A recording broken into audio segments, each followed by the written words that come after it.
Political forces are aligning in Canada toward a vital debottlenecking of the oil sands, with the border crossing of the Keystone XL pipeline awaiting approval that probably won't come from the U.S. government. Provincial and federal governments in Canada have made progress on alternatives. Without new capacity to move petroleum out of landlocked Alberta, production will face physical constraint within a couple of years. Rail and trucking capacities have increased impressively and offer immediate relief and flexibility. But there are costlier ways to move oil than pipelines are, because extra transportation costs erode the wellhead value of production. Operators in the bountiful oil sands need more pipelines.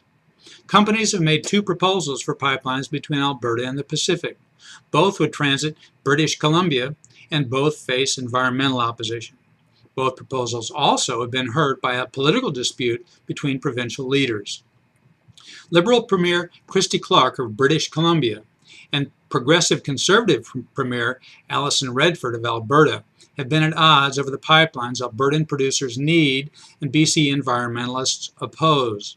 Redford especially objects to Clark's demand that British Columbians share the wealth generated by bitumen production in proportion to risks posed by pipelines crossing their province.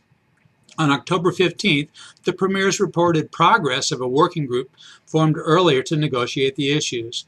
They announced a timeline leading to publication of a final report and action plan by next December 31st. The next day, the throne speech, which outlines the federal government's goals for the next session of Parliament, called for action.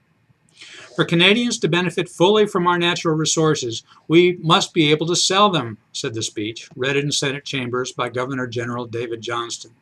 A lack of key infrastructure threatens to strand these resources at a time when global demand for Canadian energy is soaring. We must seize this moment.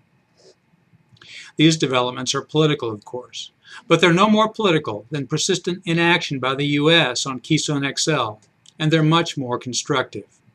I'm Bob Tippie, editor of Oil and Gas Journal, and that's the editor's perspective that appeared first in text at www.ogj.com on October 18, 2013.